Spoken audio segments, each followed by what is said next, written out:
Bueno, buenas tardes.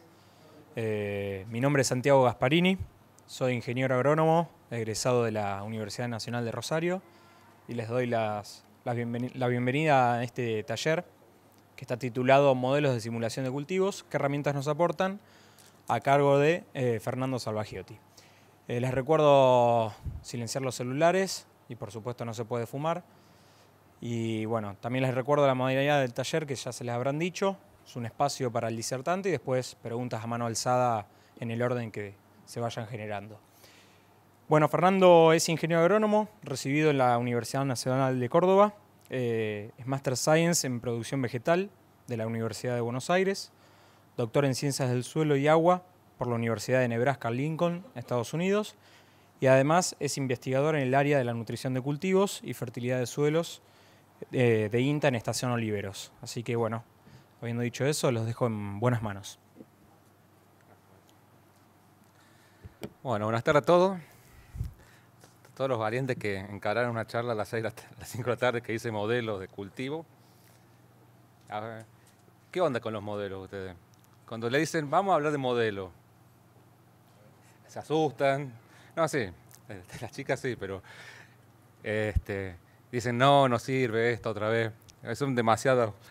Bueno, la idea mía de esta charla, como es taller, y bueno, yo sé algo que entre un taller y una charla, es tratar de abarcar todo el público que va a venir, desde el que no sabe lo que es un modelo, hasta el que sabe. No voy a hablar nada de modelos, no voy a hablar nada de rutinas, nada, sino cómo se genera un modelo y por qué hacemos un modelo.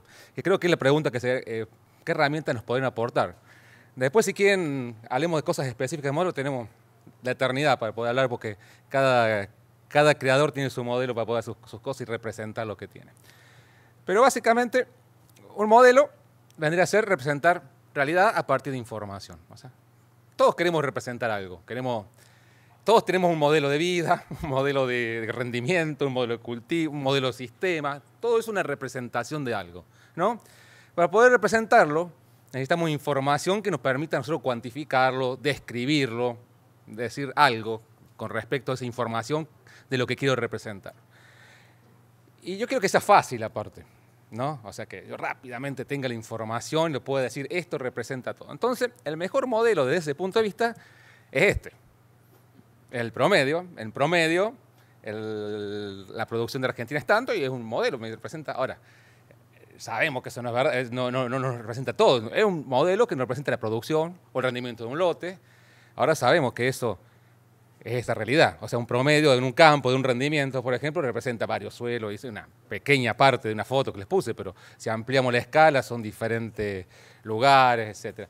O sea que, si bien el promedio cumple con el principio de simplicidad y que voy a obtener rápido, no me da información de nada, ¿no? O nada, un rendimiento. No, es simple y fácil de calcular, es la ventaja que tiene un promedio. Pero no nos permite analizar qué factores determina, porque si rindió 10.000 kilos más y de qué dependió, y si cambiaste la fecha de siembra, el espaciamiento, qué variedad sembraste. Y bueno, ahí empieza un montón de preguntas que el promedio deja de ser un modelo interesante, ¿no? Y obviamente que tiene muy poca aplicabilidad para la toma de decisiones.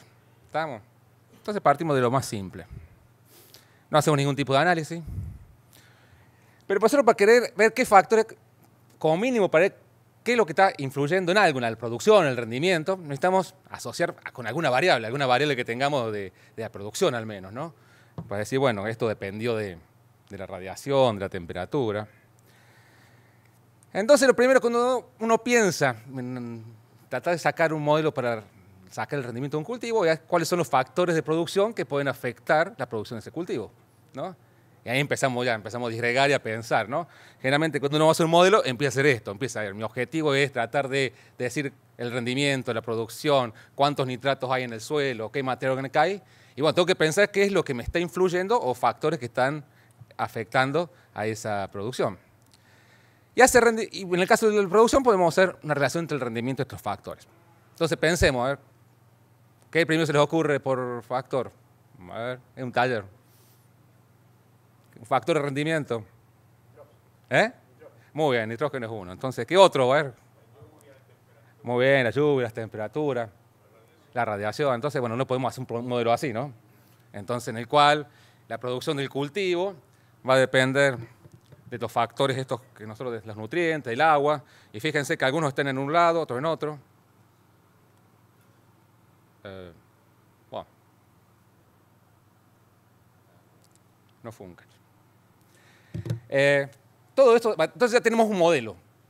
Hay un modelo no cuantitativo, un descriptivo de lo que podría a mí decirme en qué la producción, que por ahí es el objetivo que lo pusimos.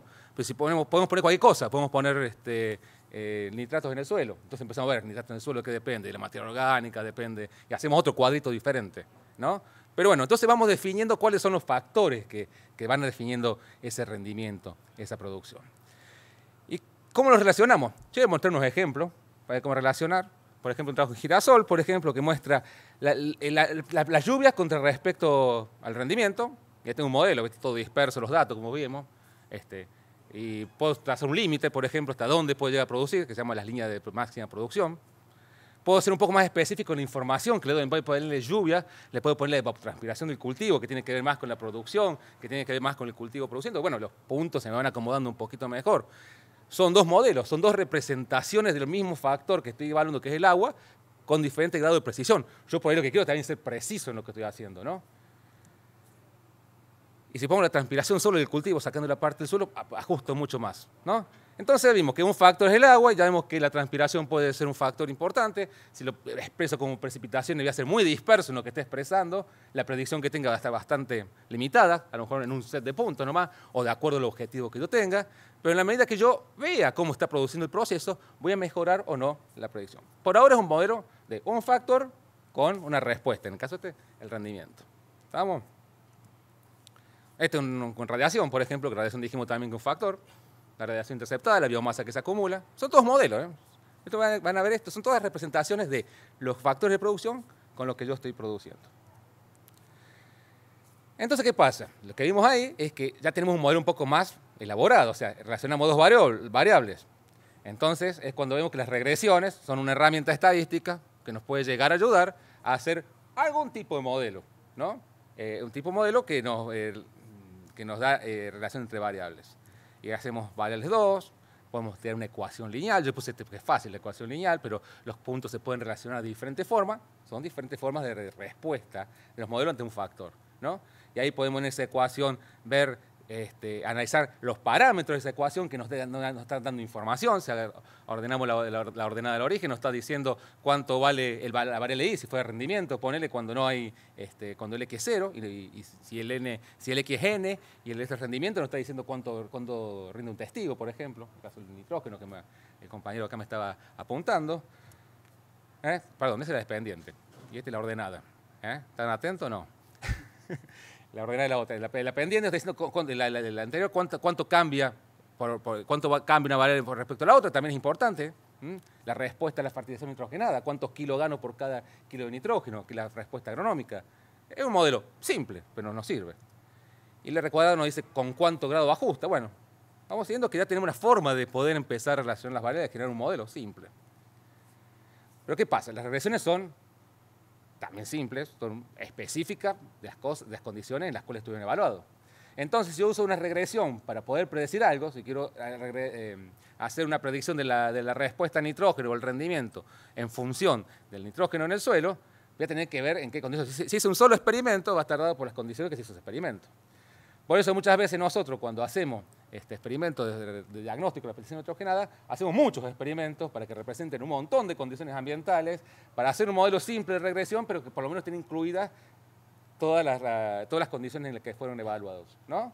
Y por ahí esa pendiente y esa ordenada tenga una representatividad mayor. Seguimos laburando. Nosotros, por ejemplo, hacemos los ajustes, esto lo hicimos en el Sur Santa Fe, para nitrógeno el fertilizante, muy simple, porque con la información del suelo que tengamos en nitrato, podemos sacar el nivel de respuesta, que es el rendimiento relativo. Pero ¿qué pasó? Lo tuvimos que empezar a complejizar, porque estos son un set de datos, lo tuvimos que separar en dos, porque de acuerdo al potencial de rendimiento, el umbral, que es aquel valor que sale acá, fíjense que el modelo que usa es una regresión con lineal plató, que se llama, digamos, un punto, es lineal hasta un punto en el cual se satura la respuesta, otro modelo.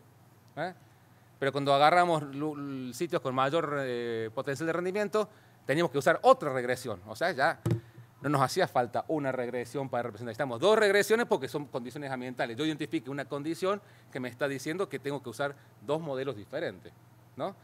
Entonces, no es tan simple, no puedo hacerlo con un solo modelito, no me alcanza. Y ahí cuando empieza a complejizar, decir, bueno, y si vemos esto, decir, ¿cuánto fue el agua en cada sitio? Tuvo una disponibilidad de agua diferente, fueron diferentes suelos, pero bueno, esto lo enmarco, esto fue hecho sobre suelo de Argiudores, del sur de Santa Fe, entre tal y tal rendimiento. Bueno, pero de todos modos, tengo que tener un montón de información al lado para poder utilizar esta. Pero un modelo simple, ¿me sirve? Lo usamos. Entonces, las recomendaciones derivadas de regresiones realizadas entre muchos ambientes deben tener en cuenta el rango de condiciones en las cuales se calibraron. Rendimiento, materia orgánica. ¿Estamos hasta ahí? Hasta ahí estamos todos en lo que hemos visto.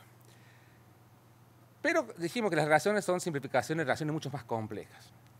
También existe otro tipo de modelo que son las regresiones múltiples, ¿no? Esto es para no ir hasta el modelo de simulación, que es lo que vamos a explicar al último, que es un poco más complejo y mecanístico. Entonces, bueno, está bien. La respuesta depende del rendimiento, depende también del tipo de suelo, depende del agua que tuvo. Y sí, es verdad. Entonces existen modelos en los cuales tenés tu variable de respuesta, como sea el rendimiento, y tenés varias variables explicativas. En vez de tener una sola, que era el nitrógeno, puedes tener el suelo, el tipo de suelo, alguna variable. Fíjense, por ejemplo, esta. Esta es una regresión para explicar la respuesta de la fertilización en azufre, y que no solamente tiene la cantidad de sulfatos en el suelo, si no, no podemos mover acá, ¿no? O que me cambien el puntero. La relación materia orgánica más limo, que nos daba una representación de lo que sería la mineralización. Bueno, le estoy poniendo dos variables, estoy complejizando un poquito más el modelo. O, por ejemplo, este modelo que habíamos hecho nosotros sobre Santa Fe para explicar la respuesta en soja a la presencia de masivos delta, que son las compactaciones en el suelo, y una variable ambiental. Esas fueron las variables que se pusieron un montón de variables y se seleccionaron las variables que más explicaban el rendimiento. Cuando el periodo reproductivo había precipitaciones de menos de 180. Fíjese toda la cantidad de información que tenemos que tener en cuenta para poder aplicar un modelo relativamente simple.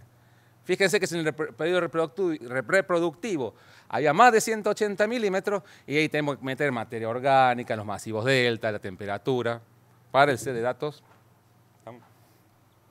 que teníamos. Lo que nos está diciendo es que en la medida que yo quiero tener más respuestas, más información necesito poner.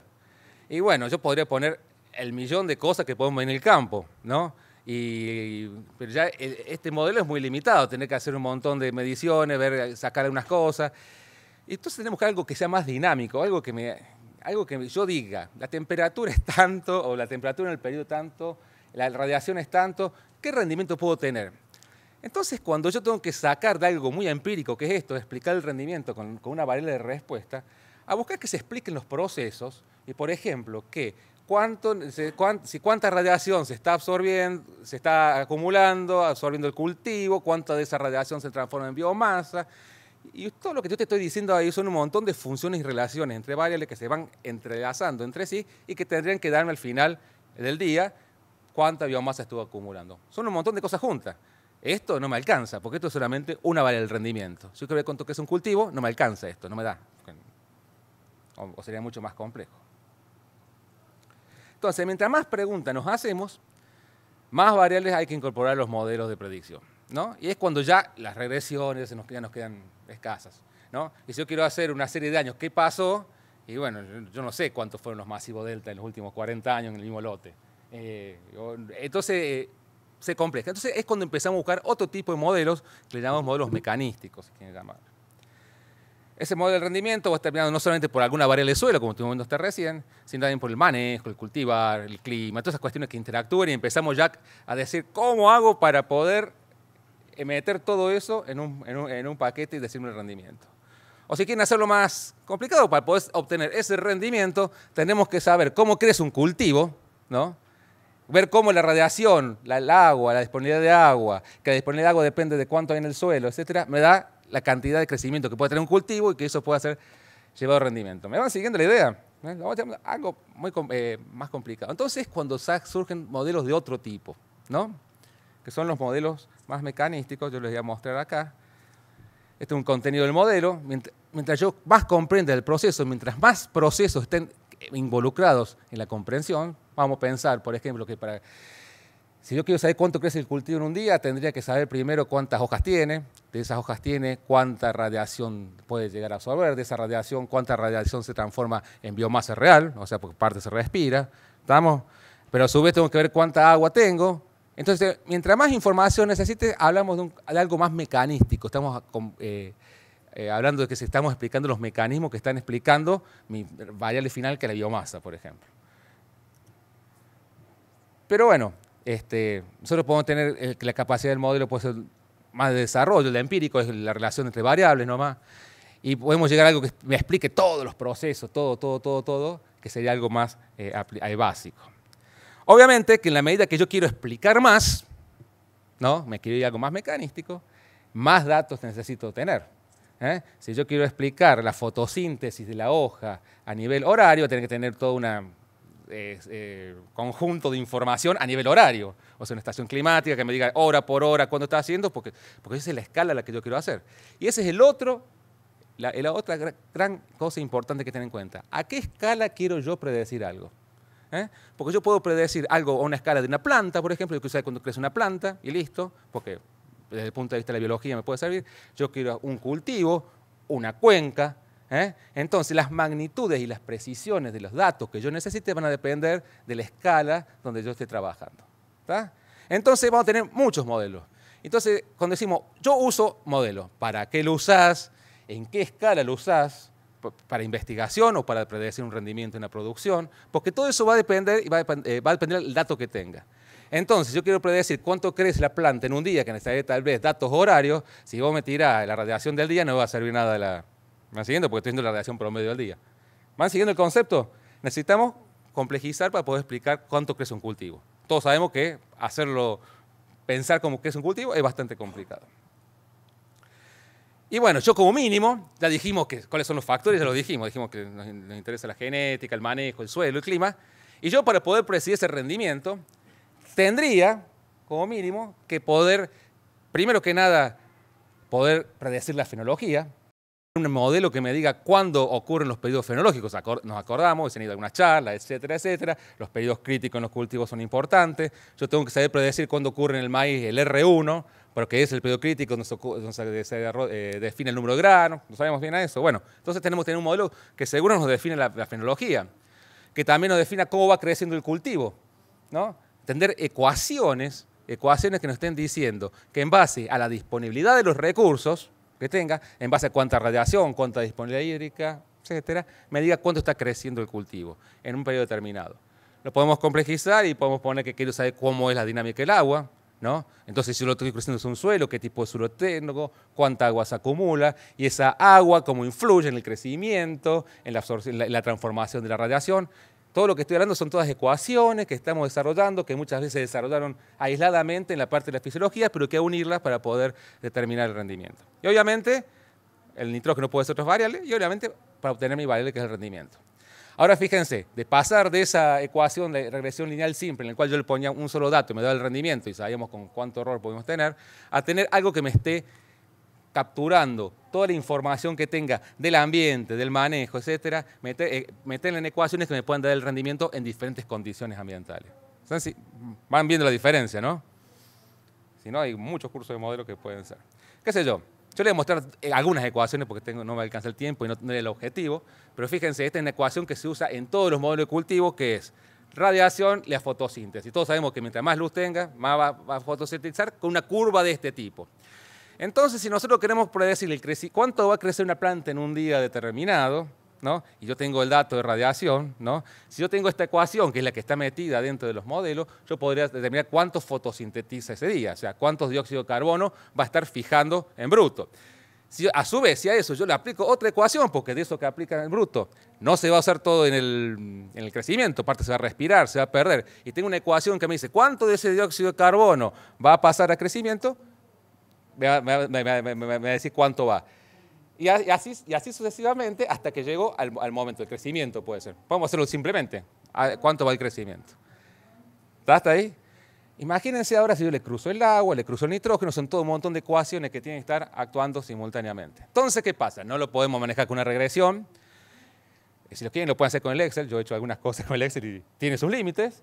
Necesitas otro tipo de herramientas que son programas que están escritos, que tienen códigos, que son mucho más complicados, pero que te permiten a vos integrar rápidamente esta información. Fíjense, esta es otra ecuación que existe en muchos de los modelos, que es la relación de la variación de la fotosíntesis a nivel de hoja o a nivel canopeo, de acuerdo a la temperatura. Entonces, fíjense que si yo en ese momento estaba diciendo que con la otra ecuación tenía que fijarme cuánta radiación está acumulando, cuánto dióxido de carbono, pero a su vez eso depende de la temperatura. Entonces son ecuaciones que se van cruzando y me va a estar dando el crecimiento final del cultivo. ¿Está?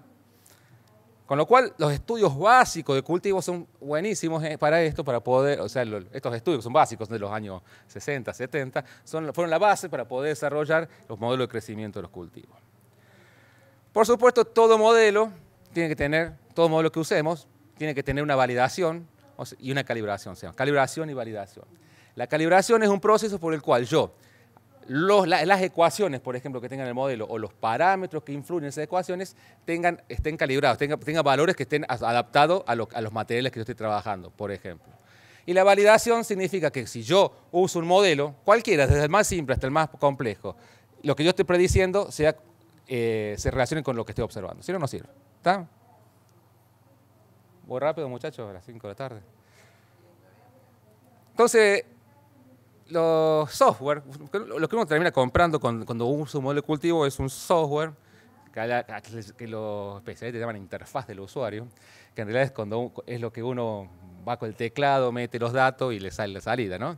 Pero atrás de eso hay un montón de aplicaciones, de modelos, o sea, para cada cultivo que yo tenga, yo les contaba que todos funcionan iguales, pero la soja es diferente del maíz, el maíz es diferente del trigo, tiene diferentes tipos de ecuaciones, diferentes parámetros, diferentes lógicas de cómo pensarlo, entonces va a haber un modelo. Va a haber el dato del suelo, del clima, un montón de cosas puede haber. Todo eso está integrado matemáticamente en lo que es el modelo que uno puede comprar en cualquier lado. Cualquier lado, si lo consigue. Actualmente se consiguen muchos de estos programas gratuitamente. Entonces pasamos, ¿por qué usamos el famoso modelo de simulación? Que todos somos de simulación, le llamamos un modelo más funcional porque tiene una cuestión más de cómo funciona el cultivo, más que un empirismo de decir el rendimiento es tanto. Y nos puede servir para empezar, y acá pasamos a otra etapa de la información. Podemos simular el rendimiento de un cultivo, pero pasamos a otra etapa que es por empezar a potenciar esa información que nos puede dar un modelo de simulación. Por ejemplo, conocer la variabilidad de los rendimientos según la variedad de los recursos del ambiente. Yo puedo simular para diferentes fechas de siembra y en base meter diferentes fechas de siembra. El modelo tiene todas las ecuaciones que me puede decir cuánto es el rendimiento esperado que yo tendría. Conocer, hoy vimos una charla de rendimiento potencial de producción, ahí se habló sobre los potenciales y las brechas, se usó estos modelos para poder estimarlo, conocer los rendimientos en una determinada condición. Agarrar una serie climática y decir, de todos estos años que tengo clima, tengo datos de radiación, temperatura, lluvia, tengo el suelo, que lo tengo bien descrito, lo repito 40 veces al mismo manejo, y son los posibles climas que yo podría tener. Son todos manejos y nos puede acercar un poco más a los conceptos de riesgo, decir, bueno, el rango que yo tengo de rendimientos, pues, que en un determinado de condición ambiental y de manejo. Bueno, después análisis de brecha, respuesta de factores, de secuencia de cultivo. Y bueno, ahí está cuando ya vamos a empezar a ver ahora después que no son la panacea, o sea, los modelos de cultivo sirven para simular bien cultivo, el rendimiento, y van a ver que en la medida que queremos pedirle más datos, va a depender de qué es lo que tenga para poder simularlo. Si yo, por ejemplo, quiero ver la respuesta al fósforo, que tenga esto, y si no tengo algo que me esté mostrando cómo se simula la respuesta al fósforo, el modelo no me sirve. Algo de perogrullo, pero es así. Una forma de ver esto, yo por ahí digo esto porque siempre hay que explicar cómo se funciona para los diferentes públicos, es una forma de analizar, es decir, por ejemplo, si yo tuviese una serie climática de 40 años y hago para una determinada condición de manejo, yo le decía que podemos tener 40 posibles rendimientos que tendría el cultivo. Una forma de expresarlo es a través de una probabilidad acumulada, en la cual acá tenemos el rendimiento y acá la probabilidad acumulada. ¿Se acuerdan que una distribución normal tiene un punto en la media? Bueno, esta es la derivada de esa función. Entonces, si nosotros tomamos la probabilidad acumulada del 50%, estaríamos al lado del valor más probable que pueda ocurrir, ¿no? Si la distribución es normal, sería el promedio igual a la mediana. Podemos tomarlo con el valor medio de esa serie climática. Pero también podemos tomar que entre los percentiles 25 y 75, está el 50% de la información, ¿no? Entonces podemos tomar un rango de esos rendimientos. Y ahí podemos tener los valores extremos. Por encima del 25 son lo más malo, por encima del 75 sería el percentil de los años más buenos, de una serie climática de años. Hay una forma de analizar esto, ¿no? Lo han visto un montón de veces a esto, pero es interesante ver porque uno puede, teniendo un modelo calibrado, puede ver cuál es el rango de rendimientos por lente en una práctica de manejo. Eso llevado, transformado de otra forma, por ejemplo, una simulación que hicimos, disponibilidad de nitrógeno a la siembra y rendimiento. Fíjense que los modelos de simulación, cuando yo lo defino una serie climática o un suelo determinado, unas condiciones determinadas de fertilidad del suelo, puedo hacer diferentes simulaciones. Esta simulación, esta curva de acá, por ejemplo, la negra acá es la respuesta que habría al rendimiento cuando un cultivo de trigo parte de capacidad de campo. Fíjense toda la información que estoy metiendo al mismo tiempo, ¿no? Y el modelo me la simuló. Con diferente disponibilidad de nitrógeno a la siembra. Y fíjense que la que está roja y la que está verde nos está dando el rango de ese 25-75, es el rango de rendimiento más probable. Pero como los modelos por ahí nos puede simular el agua, puedo empezar con 50% de agua útil. ¿Y qué es todo esto? Es toda información que nos está permitiendo procesar rápidamente información. ¿Cuál sería la pregunta de este? ¿Qué pasa si el año está seco? ¿Cuánto va a rendir? ¿Va a responder o no va a responder? Y un modelo de simulación que tenga una base mecanística atrás, una base con un montón de funciones funcionando atrás, te puede dar una idea o te puede hacer un acercamiento más a cuáles son las posibles salidas o output del rendimiento, en este caso, que podemos llegar a tener. ¿Están siguiendo? Si yo tuviera la regresión lineal, no nos dice nada. No podemos tener regresión lineal así, con el agua, la siembra, el nitrato, el nitrógeno, la materia orgánica, la serie de venado tuerto. ¿Estamos? Esa es una aplicación que tiene. Otra aplicación que tiene es el análisis de variaciones espaciales, ¿no? Esto ha sido menos explorado. Hay de trabajo, voy a mostrar alguna para ejemplificar, pero si nosotros tenemos que podemos describir el suelo, y sacamos la primera transparencia, tenemos la descripción espacial del suelo, tenemos una base climática que nos puede llegar a decir cuánto yo puedo tener los datos de lluvia al lugar, algún dato climático, y uno puede usar lo que es tecnología, lo que es GIS, Sistema de Información Geográfica, y si tenemos el suelo, la topografía, y tenemos esta información de los suelos, o toda la información que sea, depende del modelo que sea, nosotros podríamos, en cada punto, se podría llegar a simular qué es lo que pasa, o dependiendo de lo que yo quiera hacer, cada sector que tenga. Cada capa de datos almacena información sobre los atributos. Lo que yo antes podía definir como un solo suelo, un solo manejo, lo puedo hacer espacialmente. Hay algunos trabajos, este es un trabajo acá que se hizo en Brasil, por ejemplo, en el sur, en el cual, usando un modelo de simulación y definiendo un área determinada, porque también lo del área es, vamos a hacer punto por punto, vamos a buscar situaciones homogéneas. Que cuando uno empieza a trabajar con estas cosas, tiene que empezar a ponerse límites, ¿no? Porque si no, no llegás nunca más a tener una... Entonces, el límite está a la escala al cual vos querés responder tu pregunta, ¿no? En cambio, esto querían ver para... hacer qué posibilidad de riego había o no, y marcaban lugares donde podía haber mayor o menor posibilidad de riego o necesidad de riego de acuerdo a diferentes cultivos, ¿no? Usando la tecnología esta. No es tan simple. Se puede hacer análisis de escenarios futuros. Por ejemplo, este es un trabajo en el cual se habla de los eventos niña, ¿no? La distribución del rendimiento. Lo que tiene este trabajo interesante es que además de usar una serie climática, usó series sintéticas climáticas. ¿Qué es una serie sintética climática? Es agarrar una serie climática de 40, 50 años y en base a la distribución que tiene de los parámetros estocásticos, genera nuevas series en base a la distribución que tenga de lluvia, de temperatura. Este trabajo lo que hizo fue generar un montón de años en base a la serie climática de Pilar y Pergamino y generó muchos niños, muchos eventos niñas y muchos eventos neutros, ¿no? Y lo que muestra acá es básicamente la misma curva que yo le mostraba, cruzada así, acumulada, como en dos situaciones diferentes, fíjense, los eventos fríos, que son las niñas, como pegan un poquito más fuerte en Pilar que Pilar Córdoba, ¿no? Que es más seco. Pero bueno, pero fíjense toda la información, toda la cantidad de información que estuve acumulando desde el principio, ¿no? Desde ponerle una situación de manejo, series climáticas sintéticas, se va acumulando mucha información que obviamente que es imposible de manejar a nivel de la libretita. Análisis de cambio climático, uno puede hacer un trabajo también en España, como verán en el mapa, y ve para diferentes cambios en temperatura probable cuáles serían los cambios en el rendimiento que hubiera habido. ¿Está? Y a este tiene metido lo espacial también. ¿Los mareé un poco?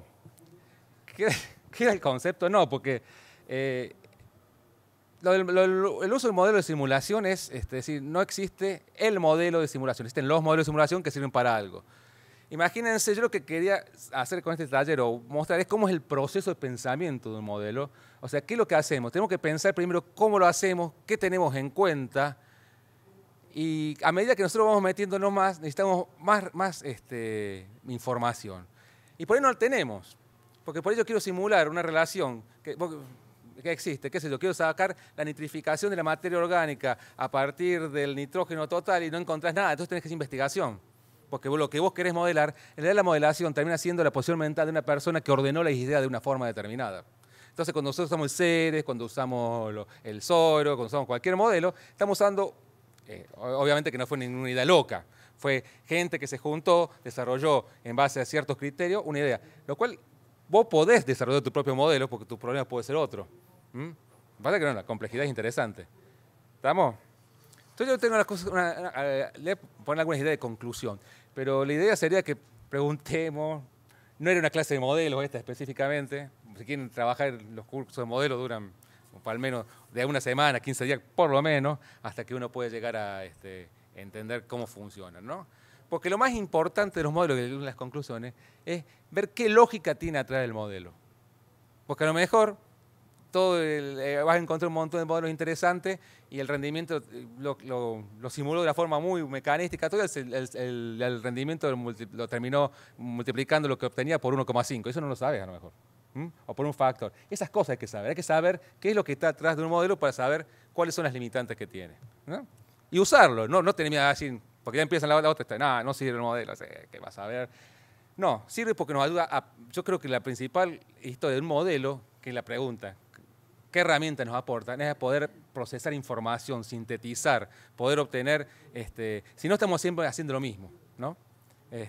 Si uno tuviera que decir, quiero saber cómo es la respuesta a la fertilización nitrogenada, y bueno, tendrías que hacer los 40 años de la serie climática para saber cuánto es. Entonces tenés 40 años para poder. Entonces vos lo que querés hacer es procesar esa información que ya sabes que podés de alguna forma simularla.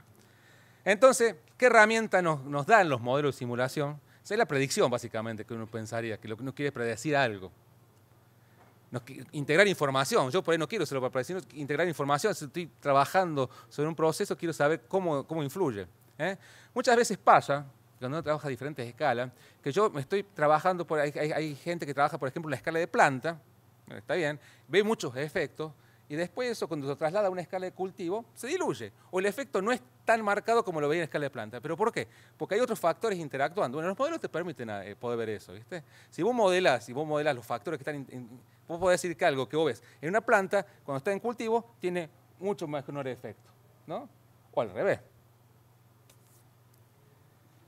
Nos permite hacer análisis de interacciones complejas, cuando con densidad por nitrógeno, por todo lo que se les ocurra, siempre que el modelo pueda hacerlo, ¿no? Dijimos las diferentes escalas, eso es importante, me parece que es interesante lo de las escalas de análisis. Es importante conocer los principales procesos involucrados en los procesos de simulación y así conocer las debilidades y fortalezas. Cuando uno se mete a trabajar en otros modelos, ves que decís, bueno, pero este modelo al fin y al cabo no es, te simula el rendimiento bien, pero podrías simular mejor el crecimiento del cultivo. Que si los primeros modelos CERES, por ejemplo, simulaban el crecimiento a partir del área foliar y el área foliar es todo igual. Y vos podés decir, el área no foliar no es todo igual. Entonces hubo otros desarrollos de tratar de simular un perfil del área foliar para poder ver cómo la radiación... Y bueno, todo se mejora. Y si vos desarrollas un modelo mejor que ese, significa que vos podés hacerles más preguntas después. Porque si vos decís, tengo un modelo que tira la radiación y me tira cuánto rinde, o si tengo un modelo en el cual tengo bien descrito el canopeo y hago cómo la radiación se inserta entre las diferentes fracciones de radiación, y bueno, para el rendimiento del otro me servía. Pues si yo quiero saber algo del cambio climático, o quiero saber si un genotipo es mejor que otro, y del área foliar solo no me sirve. ¿Pero por qué? Porque yo tendría que conocer la debilidad y fortaleza de cada modelo. esto es importante. La formación de recursos humanos es importante para poder aprovechar las herramientas de información, para el manejo de la información, ¿no? Porque si no, quedamos en la historia que el modelo queda como algo teórico, algo que quedó. Es importante que la gente se forme. Yo estoy convencido que se vaya formando porque te genera nuevas preguntas y de decir, esto no me sirvió por tal cosa, tenemos que ir por otro lado. O no me sirvió en esta escala de análisis, busquemos otra cosa. Pero bueno, pero eso no lo podés decir leyendo un resumen, tenés que verlo un poquito más la forma. Y lo importante es que para esto hay que tener criterio, ¿no? Aun cuando el modelo parecería que fuera algo, que fue una cuestión que vos le metés y te sale enseguida, tenés que tener un criterio para poder analizar la información. Y vos podés decir que lo que obtenés, lo obtenés dentro del marco de tal y tal simulación, o sea, tal límite que tenga yo, según el criterio. Si no, sin criterio no tiene sentido. Bueno, esto es el resumen de lo que quería decirle. Y lo interesante sería que hiciéramos algunas preguntas o pregunten cualquier cosa en realidad. Hagamos modelos.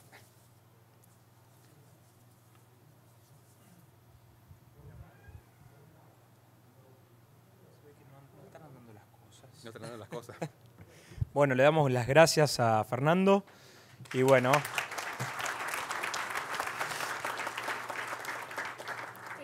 como dije, si tienen preguntas en orden, bueno. A ver, esto no sé. Ahí está, mirá.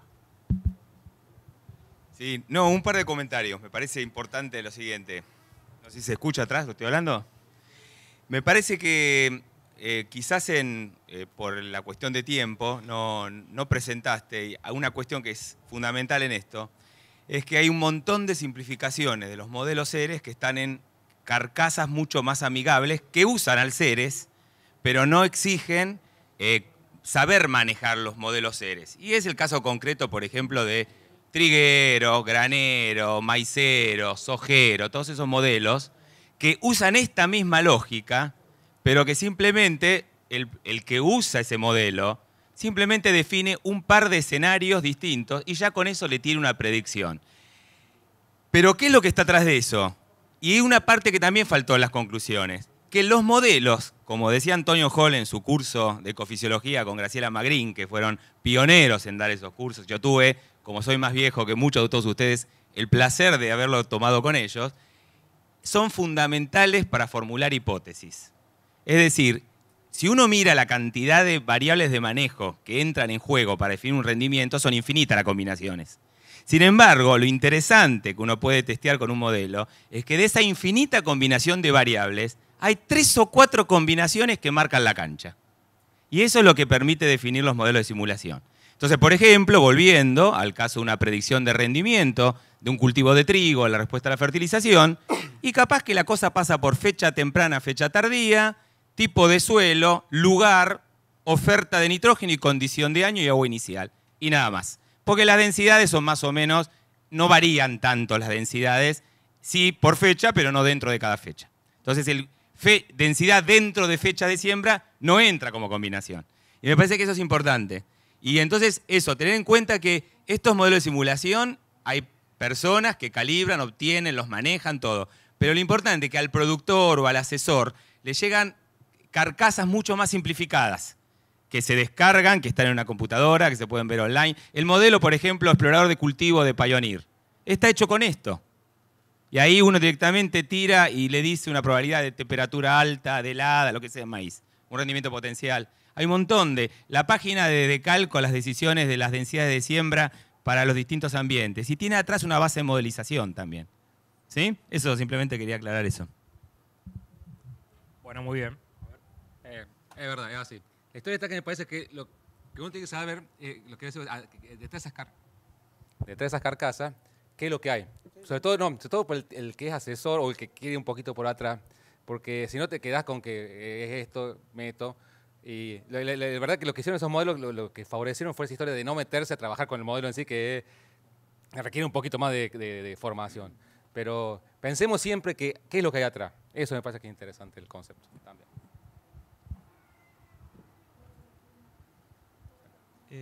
Una pregunta, ¿a qué nivel de escala has trabajado, has tenido mejores resultados? Y si las predicciones las han podido corroborar después, en algún caso, más allá de la validación, cuando han hecho predicciones, si después... Está. La primera es la escala. La escala es la que trabaja uno, o sea, y es el modelo que elegís. O sea, no es que tengas mejores, o sea, un modelo de Ceres, que es de cultivo, tiene una buena predicción de cultivo, y cuando vayas a otra escala, que es probable que no, porque depende de cómo está armado. Eso depende del modelo que elijas. Está bien. Yo iba por ahí al tema de los ambientes, como para relacionarlo con la agricultura de precisión. Ahí. Está hablando de escala. Cuando hablamos de escala, nosotros pensamos en la escala de órgano, planta, cultivo. Bueno, tipo de suelo, ¿qué grado de variación de tipo de suelo se puede llegar a trabajar? Sí, no, se puede trabajar con los modelos estos, lo más bien. Si lo que la historia es calibrarlo y validarlo. Cuando hablamos de calibrar por ahí, si hablas de los Ceres, de los Zoigro, tienen los que se llaman los coeficientes genéticos, calibrar la genética. Calibrar significa poner los parámetros que necesita el modelo para que se ajuste el modelo. La validación es cuando vos, con un set de datos independientes, corres el modelo con esos parámetros que tenés y te ajusta aceptablemente más o menos 10%. Una vez que vos lo validás, podés predecir, porque vos predecís confiado en que el modelo te está diciendo lo que está haciendo. Está bien, pero esa predicción también lo podrías corroborar. ¿Cómo propondrías corroborar una predicción? Sí, no te digo, no trabajo en esto, pero bueno, yo para mi lote, para mi ambiente, para mi serie climática, para un determinado año, está bien. Predigo tanto. Está y bien. Después me dio cuando vos predecís, ya estás basándote en que el modelo estuvo validado. Si estuvo validado, significa que más o menos un 10-15% de error que tiene el modelo simular está. O sea, vos ya estás en otra etapa, en la etapa del laburo y validado. Sí, contesta. Sí, dale. Uno tiende siempre a querer ver si valida su predicción, pero la verdad que si lo validas, vamos ahora al casino y ganamos. ¿Entendés lo que te digo? Vos no podés validar tu predicción. Vos lo que hacés después es ver, a vos predijiste 70 quintales y el modelo te decía, vos pensaste que era 70, usando el modelo, a la siembra, y después te rindió 90. ¿Qué es lo que hay que validar? ¿Tus 70 o los 90? Tenés que ir para atrás. Claro, no, por ahí pensaste que era un año malo y fue mejor de lo que era. Entonces, si el modelo, con las condiciones de año, te da 90, el modelo andaba bien. Pero nunca vas a poder validar tu predicción. ¿Entendés lo que te digo? Porque si no es futurología. Tengo una cámara, la bola de cristal. Sí, hay dos preguntas. Sí. Para aportar a lo mismo, capaz que lo que podés hacer es análisis forense del caso que vos viste. Sí. Entonces vos ves... Claro. Tal vez la palabra no sea predicción. Vos Es siempre validar. Cuando vos predecís, ya estás suponiendo que el modelo anda bien. Y predecís. Elegiste una combinación de suelo, condición hídrica, al momento de la siembra, cultivar, la variable que vos quieras. Tiraste los resultados y entonces vos obtenés un resultado, como mostró Fernando, un resultado para un año bueno, un año promedio y un año malo.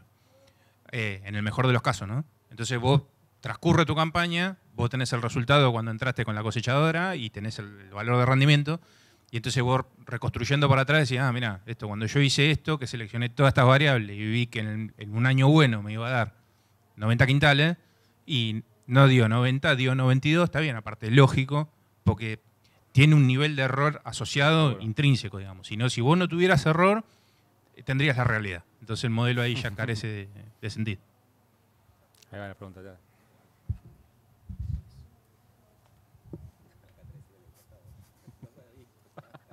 Si me permitís un comentario, yo a viejo te voy a ganar a vos.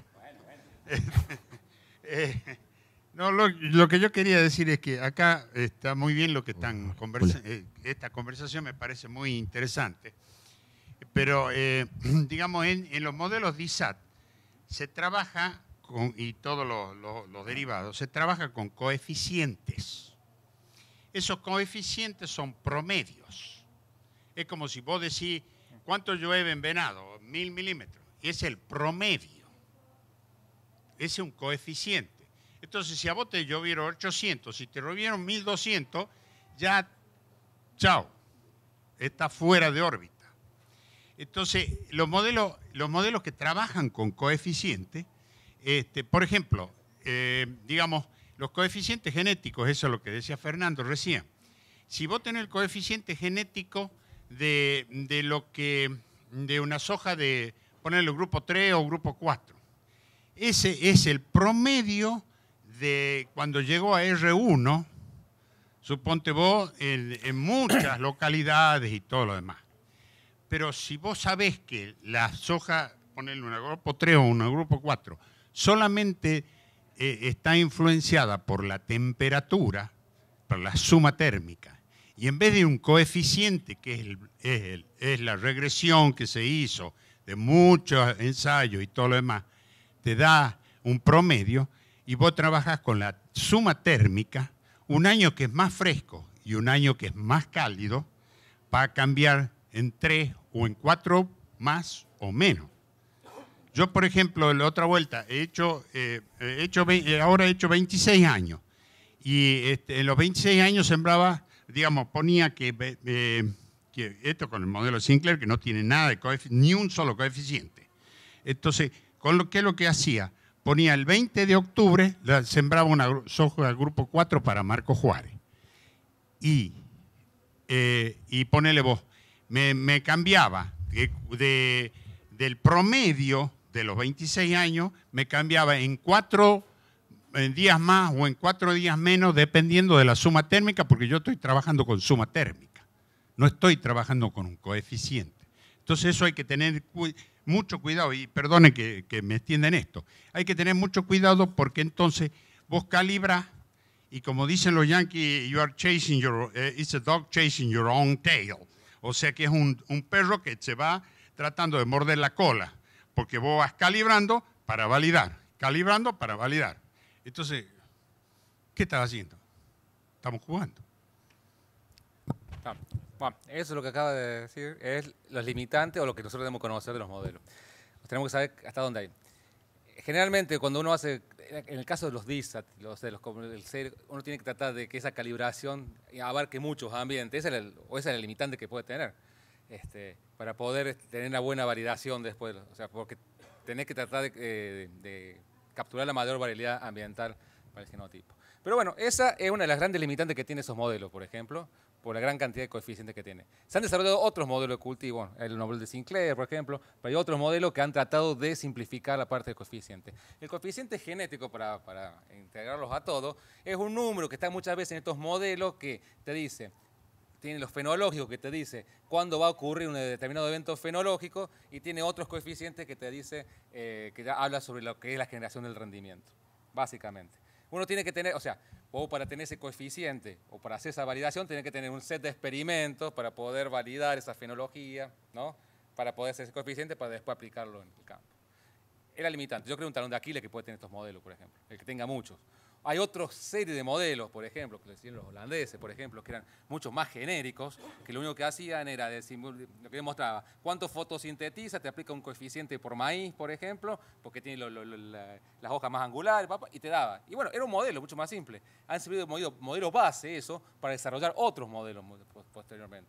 Pues la lógica es muy sólida, la lógica que tiene eso, ¿no? Pues te digo, preguntar un poquito más acerca, cuando uno maneja un modelo, preguntar un poquito más de dónde se originó, cuál es, cuál viene, qué lógica, para qué más me puede servir. Yo creo que esa es la idea de todo esto. Sí. Sí, esa última idea está buenísima, pero me parece que es difícil de alcanzar si no sos investigador en el tema, digamos. Seguro. El desarrollo del modelo. Si vos nos podrías comentar cuáles son las principales virtudes y limitantes de los modelos más comunes, más difundidos. Bueno, te voy a nombrar los que tengo en mente.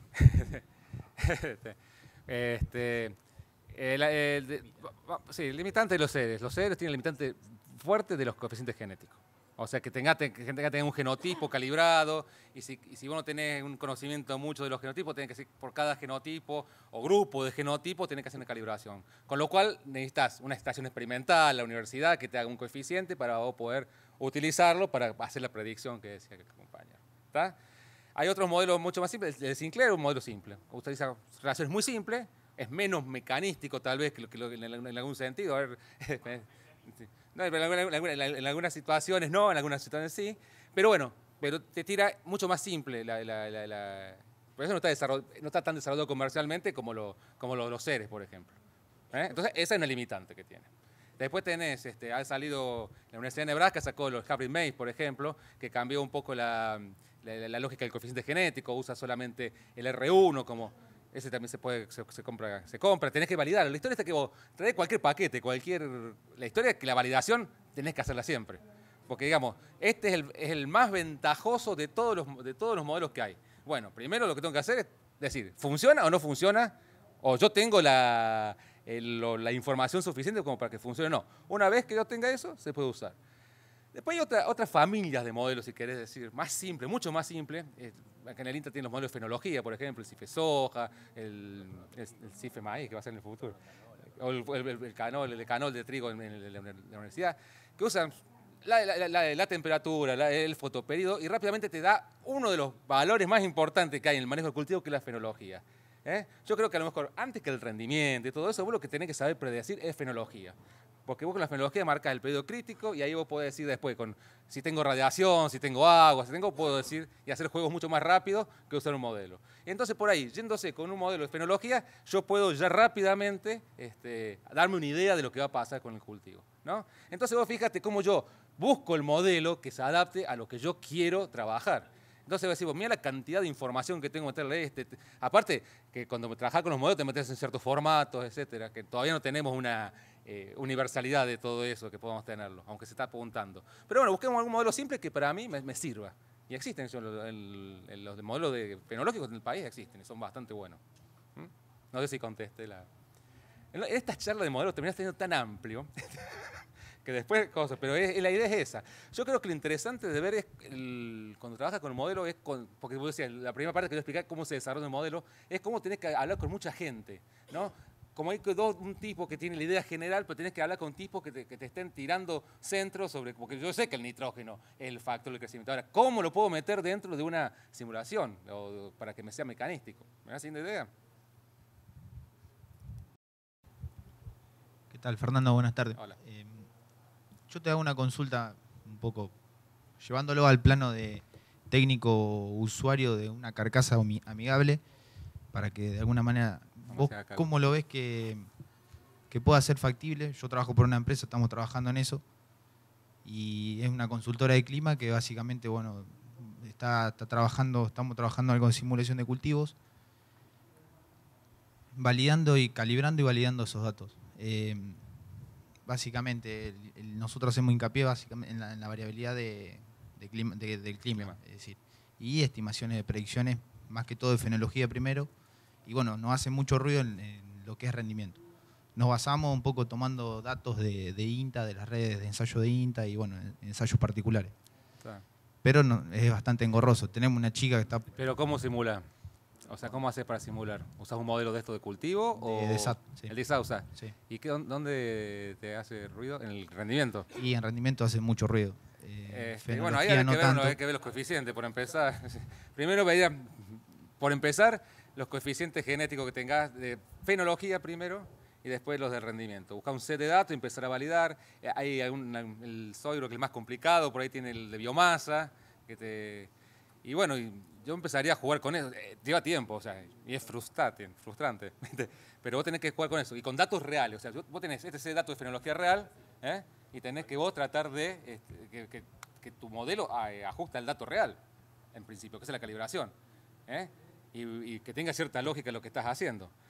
¿Qué sé yo? Yo he trabajado con el trigo, que trabajo con el de soja, y lleva tus días de laburo, pero terminás logrando algo. La historia es que ahí llegamos a otra historia. Muchas veces compensás cosas. Mientras más coeficientes tenga, mientras más número de coeficientes tenga, más empezás a compensar, porque hay valores que se van compensando. Ahora, llegamos con la estadística. ¿Llegás al valor real y verdadero de ese coeficiente? Lo dudo.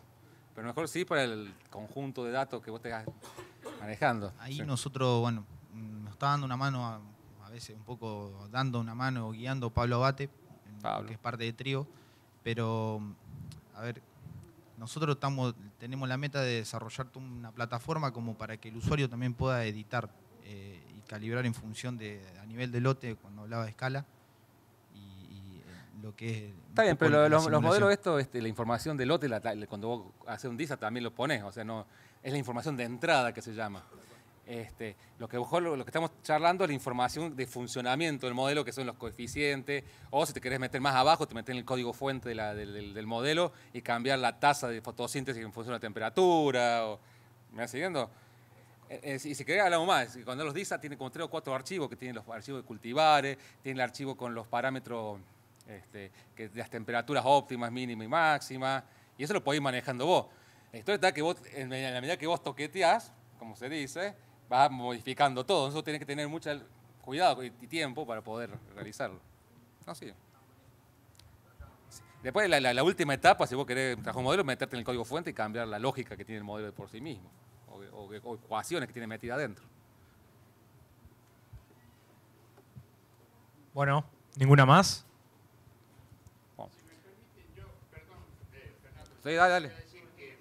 Yo le quería decir que si necesitan hacer alguna predicción digamos, de floración, por ejemplo, en maíz, es muy fácil, es sencillísimo, porque, digamos, los mismos semilleros, de cal o cualquiera, te da cuántos grados días tiene el modelo, o digamos el cultivar o el híbrido, y te dicen 600 horas o 800 horas o lo que fuere, ¿no es cierto?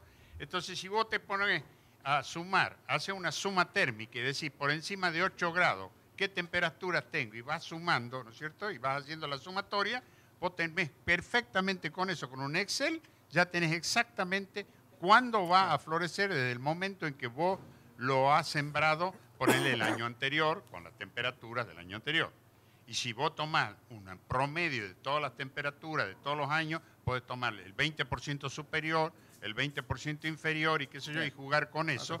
Y es sencillísimo hacerse un modelo para maíz. Para soja también se puede hacer de ese tipo de forma. Gracias.